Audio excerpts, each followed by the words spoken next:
Les amis, 2 minutes pour vous parler du sponsor de la vidéo, Car Vertical. Car Vertical, c'est quoi? C'est un site internet qui va vous permettre de pouvoir faire des vérifications sur un véhicule que vous avez en votre possession ou tout simplement que vous souhaitez acquérir.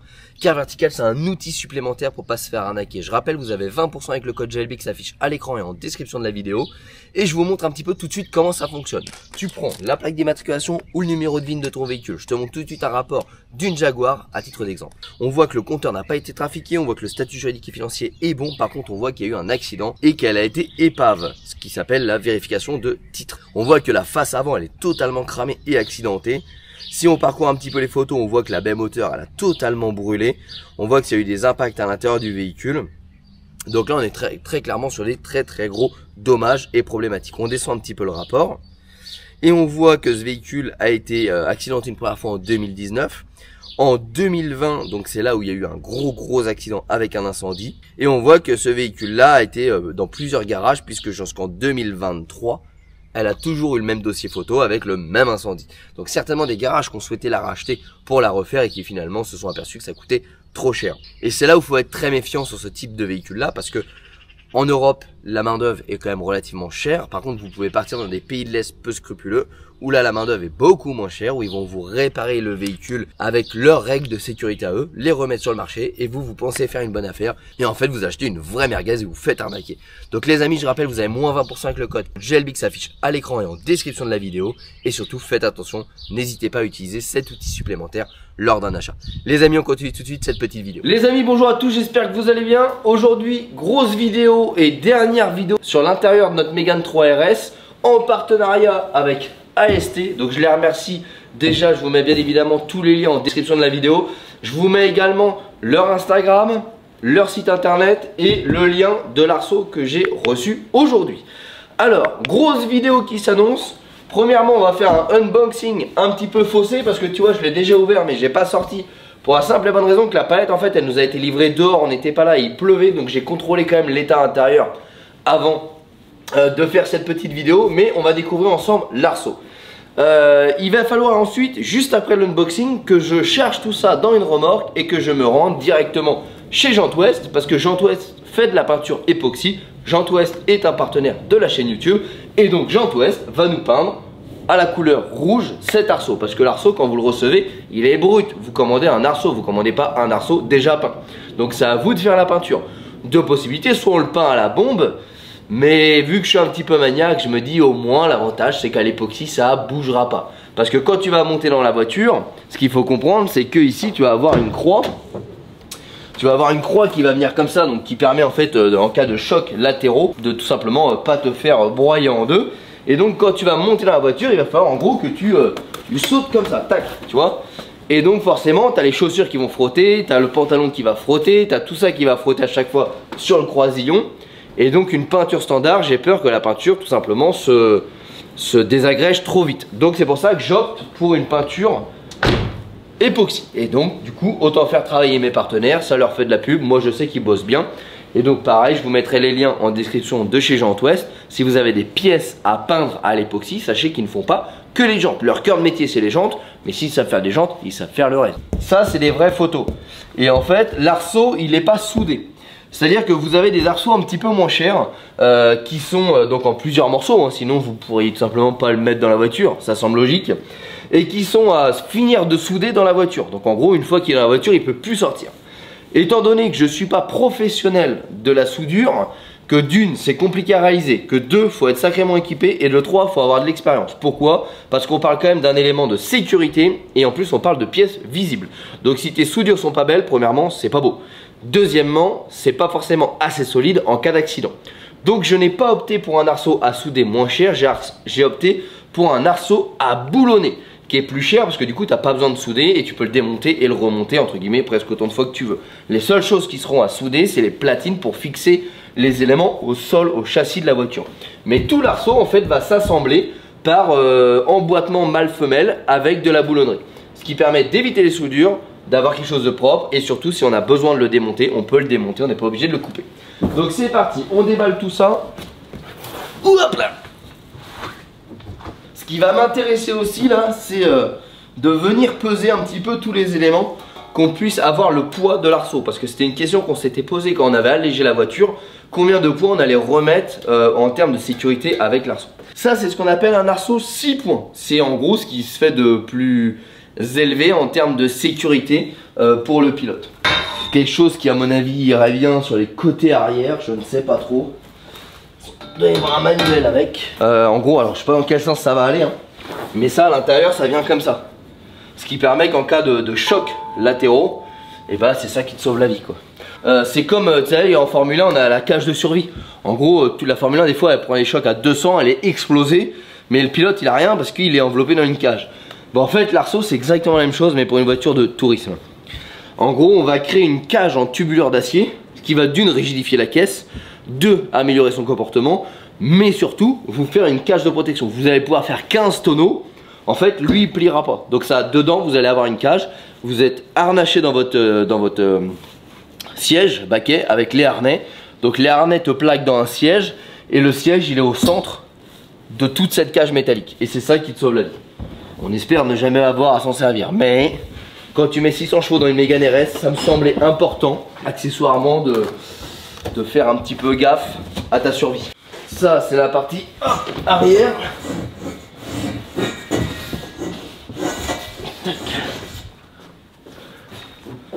Bon, on est à 0.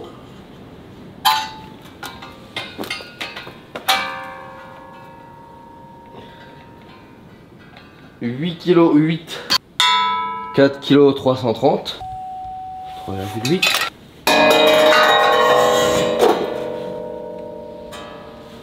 « 19. » Donc là, toute la partie sécurité, visserie, platine, arceau complet, on est à 60,3 kg. C'est beaucoup, mais bon, 600 chevaux, 60 kg, bon, c'est entre guillemets le poids qu'il faut accepter pour pas mourir demain en cas d'accident.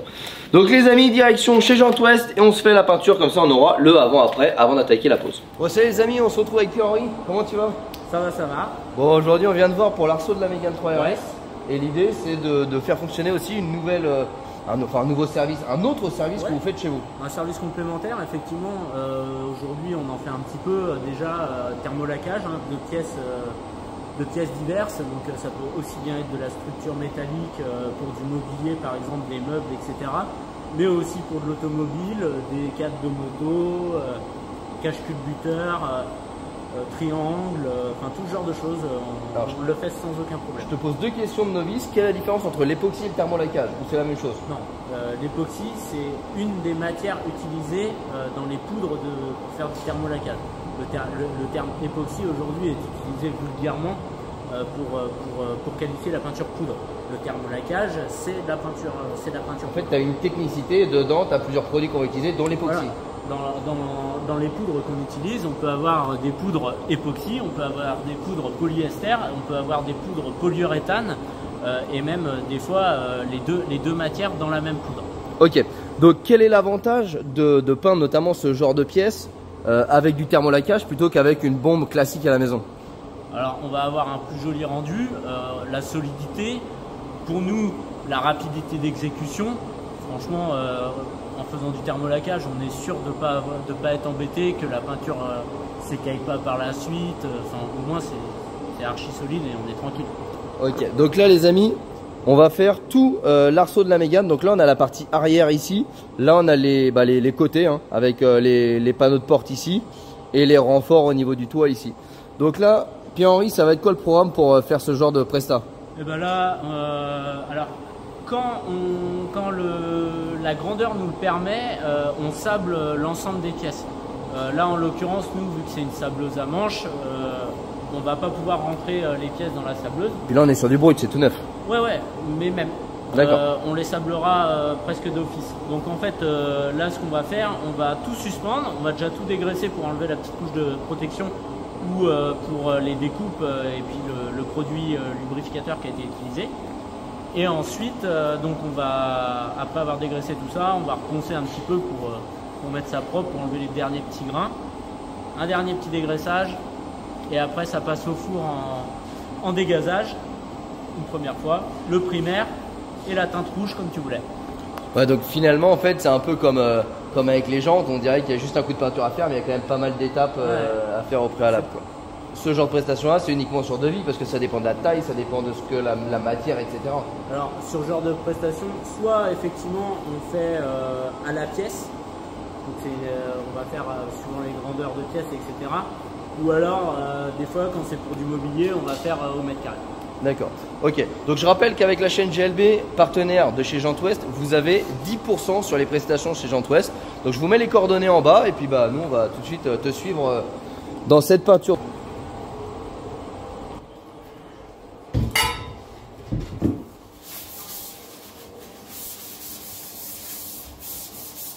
Il y en a plusieurs sortes. Après,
Ouais bien les amis, ça y est, c'est terminé.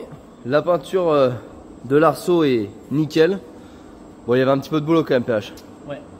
Donc, du coup, on a fait là-dessus un primaire. Ensuite, on a fait la teinte. Et pour finir, on a quand même appliqué un vernis. Parce que le client était chiant. Non, bah déjà, par rapport à si on avait mis un brillant direct, bon, le truc, c'est que le vernis, ça te donne un peu plus de brillance, le vernis. Et puis bah, on avait que du satin en stock, donc voilà. Et donc là maintenant, bah, il y a un petit peu de boulot en off, on va pas vous le faire tout de suite. Nous on va emballer chacune des pièces dans du cellophane, mettre du papier bulle, remettre tout ça dans la remorque et puis après direction l'atelier pour cette fois-ci souder les platines sur la voiture et monter l'arceau complet dans la Mégane 3 RS. Pierre-Henri, un grand merci à toi. Pas de problème. Les amis, je rappelle, tous les liens sont en description de la vidéo pour Gent Ouest. Vous avez 10% en venant de la part de GLB. Donc voilà, n'hésitez pas, toujours un travail sérieux. Et les amis, rendez-vous à l'atelier. Bon les amis, on est de retour de chez Gent Ouest qui m'a fait mon arceau qui est juste là. Donc l'arceau, on ne l'a pas déballé, il est encore bien emballé, etc. Pour éviter de l'abîmer, on va vraiment déballer à chaque fois qu'on va le mettre dans la voiture. Mais avant de mettre l'arceau dans la voiture, on a quand même pas mal de boulot. Je vous explique un petit peu les étapes qu'on va faire. Aujourd'hui, première étape, il va falloir qu'on sorte les sièges, les harnais de la voiture. Parce que pour mettre l'arceau, il faut que la voiture n'y ait rien. Ensuite, deuxième étape, il faut qu'on démonte tout le tableau de bord. Là, je pense qu'on va s'amuser un petit peu. Parce que le tableau de bord, il va falloir qu'on le recoupe. Parce qu'en fait, ici, l'arceau doit venir grosso modo quelque part par là. Pour faire une jambe, un appui ici. Donc, il faut qu'on démonte ça, qu'on pose l'arceau et qu'on recoupe après le tableau de bord pour pouvoir le remonter. Il y a un petit peu de boulot.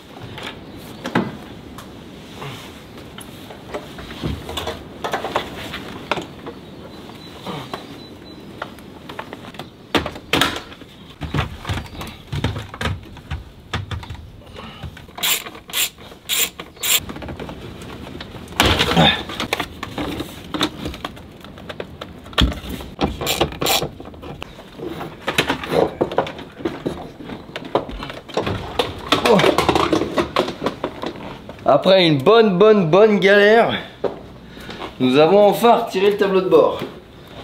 Alors me demandez pas comment on a fait, je suis incapable de vous dire. Il y a des clips, des vis partout.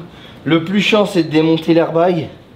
Mais franchement c'est une misère. Maintenant, on devrait normalement, je pense, parce que j'ai ni notice ni rien du tout avec l'arceau, pouvoir poser l'arceau ici. Je pense. Parce que sinon, ça voudrait dire qu'il faut démonter ça.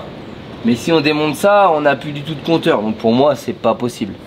Ça, on est obligé de le laisser. Surtout que oui, on a tout un morceau de châssis là. Donc pour moi, ça vient devant. Mais tu vois, peut-être qu'il va falloir couper ça.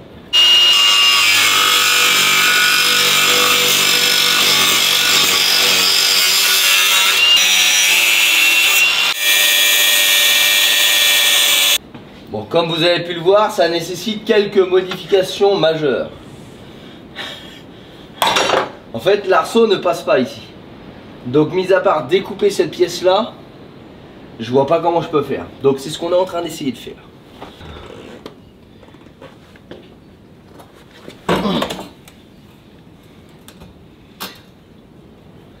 Tu vois, en fait, l'arceau ne rentre pas dans la voiture. J'espère que je vais pas couper la moitié de la voiture et m'apercevoir après que c'est eux qui se sont plantés l'arceau. Bon, donc là, on est au deuxième jour de boulot et c'est une galère totale parce que vous avez vu, on a réussi à mettre la partie arrière de l'arceau qui elle rentre bien ajustée, etc. Le problème c'est que la partie avant ne rentre pas. Mais vraiment ça ne rentre pas. J'ai essayé de meuler tout ce qui me gênait, ça ne rentre pas. Donc je ne peux pas découper le tablier ici parce que ça c'est un renfort de la voiture. Donc je me pose la question de est-ce qu'il y a un problème dans la conception de l'arceau ou est-ce que l'arceau va tout simplement derrière le tablier. Donc bah pour en avoir le cœur net, il faut démonter le tablier. Et là, c'est pas une mince affaire. Tac. Là.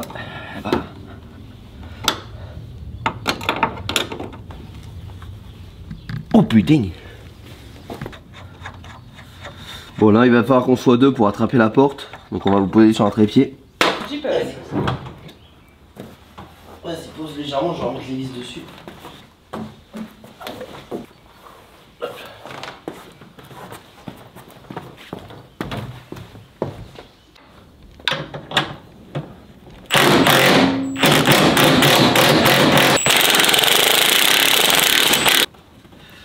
Hop. Bah attends. Voilà. Donc là aujourd'hui je pense que notre problème se situe ici. Pièce magnifique avec un traitement et un revêtement anti-rouille, ça se voit. La voiture elle a pas un pet de rouille, par contre la pièce c'est limite si elle se décompose pas quoi. Bref, on va maintenant essayer de placer l'arceau sans cette pièce. Voir si nous avions tort ou raison. C'est vachement plus pratique ça en fait.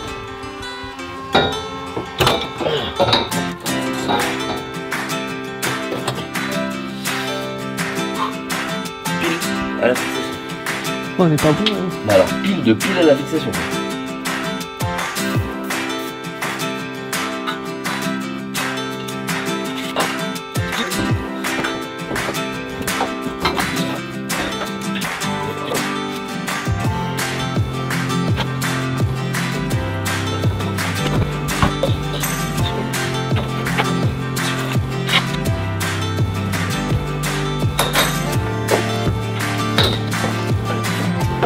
Oui.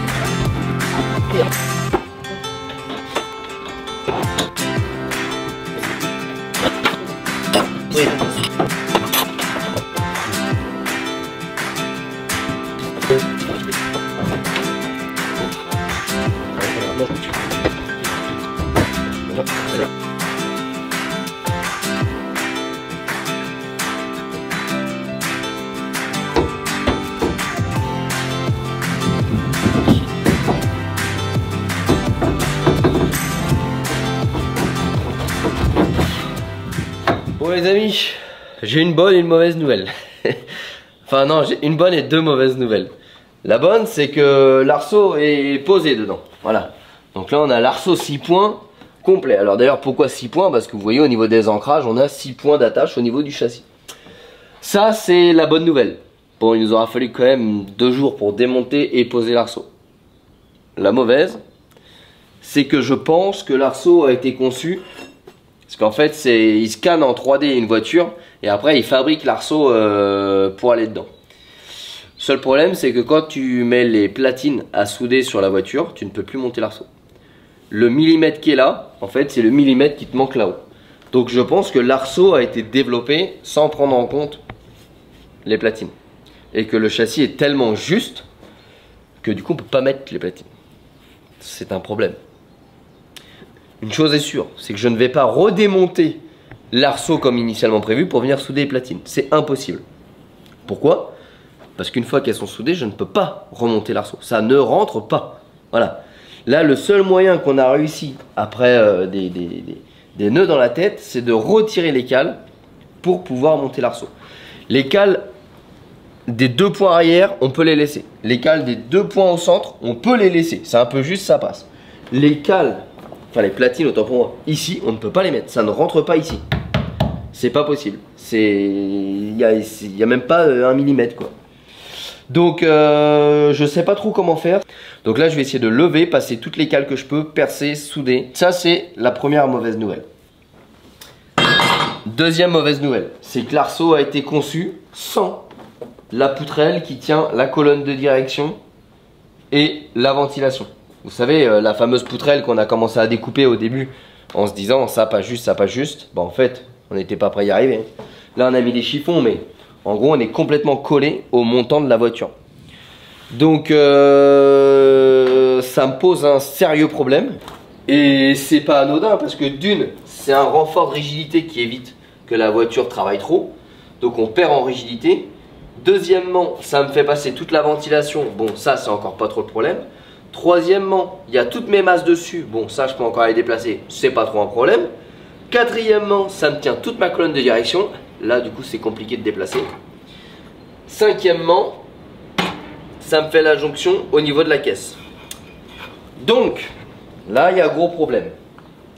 Il y a gros problème parce que je ne peux pas remonter ça et j'en ai absolument.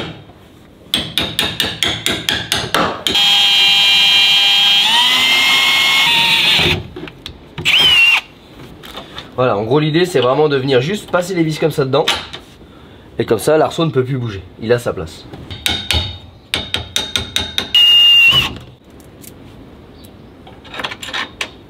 Bon ça y est, l'arceau est définitivement à sa place. On va dire qu'il est même voilà, fixé hein. Alors il nous restera bien évidemment à boulonner par le dessous, souder etc. Mais ça on verra ça à la fin de la vidéo. Quand il ne restera plus qu'à souder, on sera bien, comme on dit. Maintenant, grosse partie du chantier, adapter tout ça.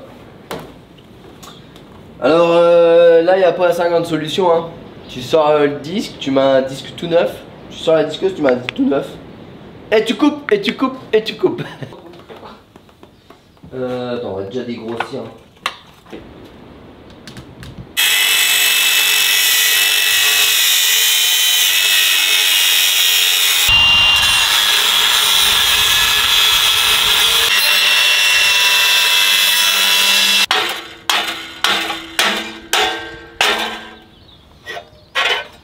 Voilà, il semblerait que ça, ce soit en trop.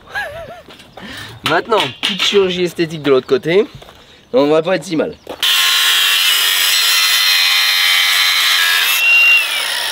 Souvenez-vous quand même, en début de vidéo, j'ai dit le plus dur, ça va être de retirer la planche de bord. Après, ça va se faire bien. En fait, c'était presque le plus facile de retirer la planche de bord. Mais bon, heureusement, j'ai appelé mon poteau, le roi de la vidange. Il est venu à ma rescousse. 2-3 mouvements, il est en train de me fabriquer un support de volant. Voilà. Bon, pour l'instant, ça fait plutôt binette.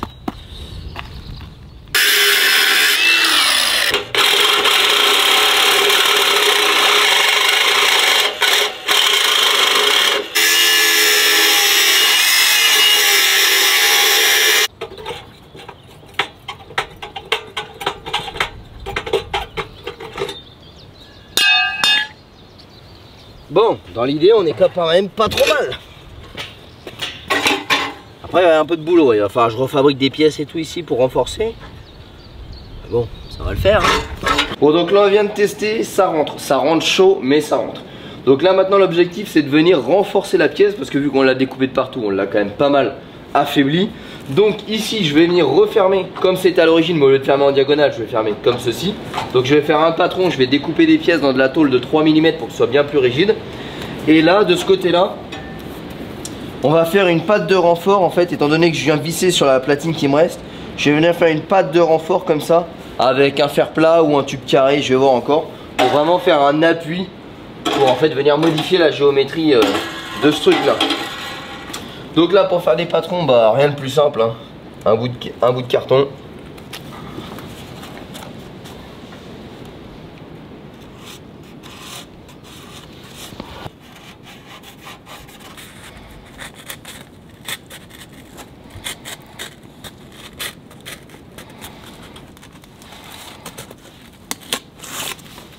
Donc là maintenant j'ai la forme de ma pièce qui y va. Donc je répercute ça sur ma plaque en métal.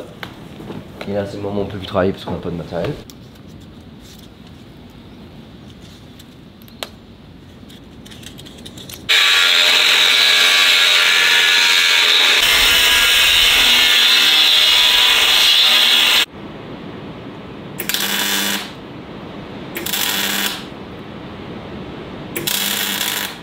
Bon ça y est, je viens de terminer mes renforcements, donc là ça devrait pas bouger, hein.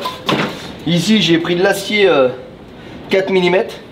Je suis venu refaire tout un système d'équerrage et de renfort. Donc en gros la barre, au lieu de prendre appui en face, j'ai détourné sa force pour qu'elle vienne prendre appui sur le boulonnage directement qui traverse les montants de porte. J'ai fait un système de renfort avec un double équerrage dessus pour vraiment bien répartir les forces. Là je pense que pas de danger, c'est rigide. Et de l'autre côté, bah, même topo, je suis venu reconstituer avec de l'acier 2 mm toute la fermeture comme on avait de base. En gros il manque juste les fixations qui étaient là, mais je pense pas qu'elles tiennent grand chose. Celle-là c'est vraiment la tige qui rejoint les deux éléments, qui est vraiment un élément de rigidité de la voiture et qu'on doit pas négliger. C'est chaud. Sinon c'est moche. Voilà. Comme ça. Qu'on laigne. Attends, faut que j'aille vers le bas.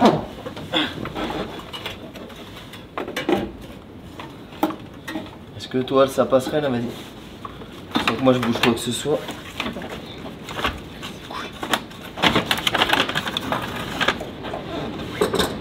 Moi je peux soit remonter, soit... Tiens, on a gagné encore un peu là.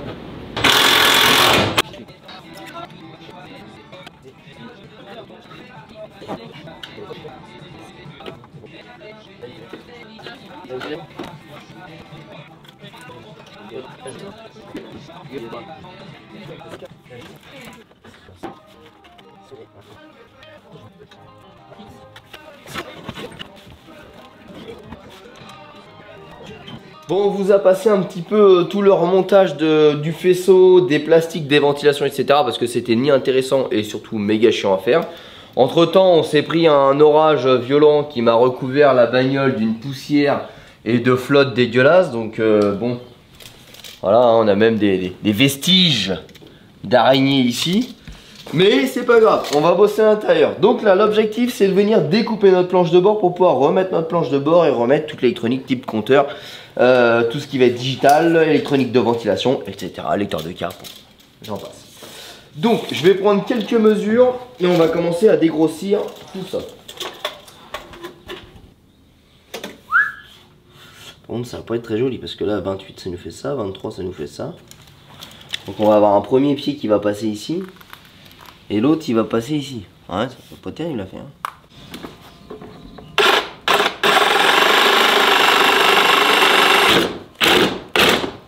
On a réussi à passer le tableau de bord. Bon, franchement c'est pas aussi esthétique que ce que j'espérais. On a dû faire pas mal de découpes parce qu'en fait le premier problème c'est qu'il faut passer d'abord cette barre là et ensuite la deuxième barre. Et pour passer cette barre là, bah, ça nécessite de couper plus que ce qui est nécessaire pour la barre qui est là. Donc bon, après on cherche pas non plus l'esthétique, ça reste une voiture de course. Donc là on essaie de voir si tout est ok, on aligne. Donc pour aligner, bah, faut remettre le système de ventilation.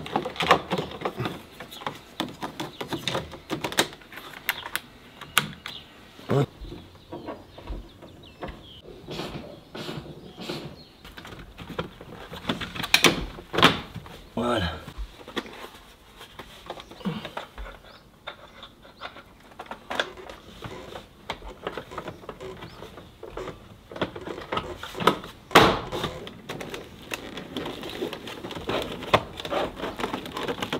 Bon, ça y est, on a terminé de remonter tout l'intérieur. Donc là, la planche de bord, elle est remise, le volant il est remis, le lever de vitesse il est remis. Normalement, on a rebranché toutes les commandes, normalement. L'arceau il est percé, boulonné à la caisse. Il reste plus qu'à souder maintenant les platines avant de remettre les sièges et pouvoir fixer nos harnais de manière définitive. Donc avant ça, on va juste vérifier que tout fonctionne. Donc on va remettre la batterie et on va tenter un démarrage. Les portes on les remettra à la fin, ça évite d'avoir des éclats de soudure sur le carbone, etc. Là déjà l'idée c'est de voir si on n'a pas oublié un truc indispensable. Là l'idée c'est déjà de voir si toute la mise contact fonctionne. J'ai pas l'air d'avoir de compteur. J'ai pas de compteur. Forcément ça peut pas bien se passer. Ça sert à quoi le compteur finalement? J'ai klaxon. Est-ce qu'elle démarre? Il y a l'anti-démarrage. Là quand ça coupe comme ça c'est l'anti-démarrage. Bon. Bon alors notre petit souci de démarrage on a trouvé, c'était un câble mal branché sous la colonne de direction qui avait un port vide en fait ici, mais qu'on voyait pas que c'était il n'y avait pas de pin. Donc on l'a branché là, du coup la colonne n'était pas totalement alimentée et donc du coup le volant et le compteur ne ressortaient pas. Donc d'ailleurs je remercie Valentin des Restes une Alsace qui m'a filé des plans qui m'ont permis un petit peu de localiser le problème. Parce que pour vous ça a duré 30 secondes, pour nous ça a duré quand même un jour. Alors tac, on démarre. Calme-toi. J'ai une vitesse. Tac. Donc là l'objectif c'est maintenant d'aller souder nos platines sur la caisse. Je vais éviter au maximum de faire de la soudure ici. Pourquoi? Deux raisons. La voiture, il y a toujours des peintures, il y a de l'anti-goudron dessus, donc on a toujours le risque d'incendie. Donc premièrement, ça va être plus facile pour moi d'arroser la voiture pendant que je la soude dehors que dans le garage. Deuxièmement, si on a un départ d'incendie, chose qui n'est pas improbable, c'est plus facile pour moi d'éteindre la voiture dehors que dans un garage où il y a des risques de propagation rapide, surtout que, regardez au-dessus de ma tête, on a quand même à peu près 3-4 tonnes de paille. Donc même un tison qui part peut faire un risque de soudure, enfin un risque d'incendie. C'est pour ça que quand je soude globalement vers ma sortie tant que le garage n'est pas terminé. Là je préfère pas prendre de risque, on va sortir la voiture et on va souder dehors. Je mets mon magnifique siège baquet. Voilà. C'est light is right. Pas besoin de siège. Allez.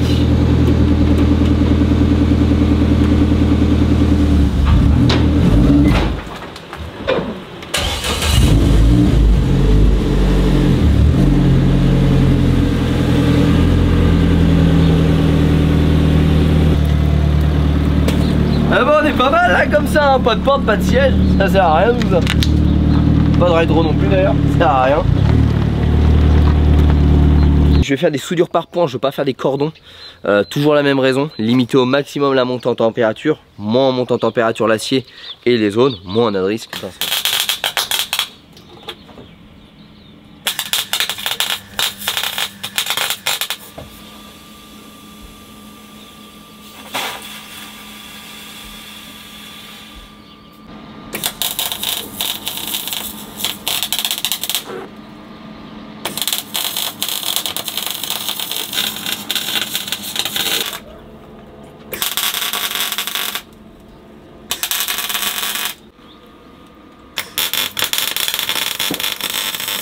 On a terminé de souder tous nos ancrages à la voiture. Hors vidéo, j'ai mis un petit coup de peinture sur mes soudures et mes platines pour tout simplement éviter l'oxydation. Pourquoi? Les peintures étaient du métal brut et de la soudure c'est du métal brut. Avec l'humidité ambiante, ça va tout simplement rouiller. Donc un petit coup de peinture juste pour éviter que ça s'oxyde. Et maintenant on remonte l'intérieur de la voiture. Donc là on remet nos deux sièges baquets et ensuite on s'attaque tout de suite au harnais de sécurité.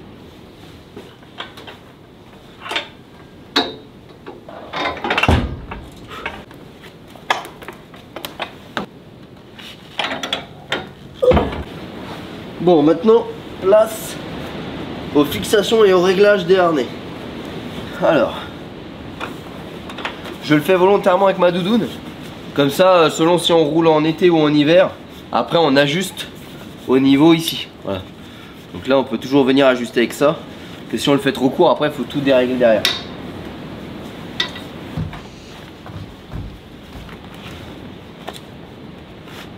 Pour moi c'est pas mal. Bon, maintenant qu'on a terminé le montage des harnais et le réglage des harnais, on remet nos portes et normalement ça devrait être fini. C'est que de la limaille.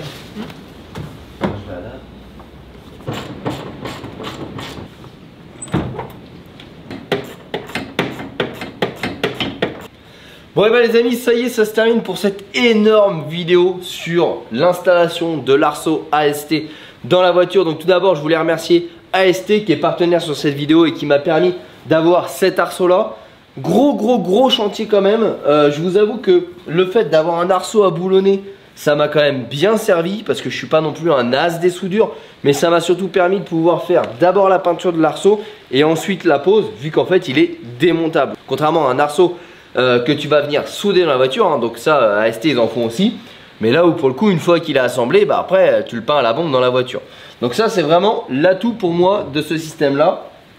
On a eu énormément d'ajustements à faire, ça passe vraiment au poil de huc hein, dans la voiture, c'est juste.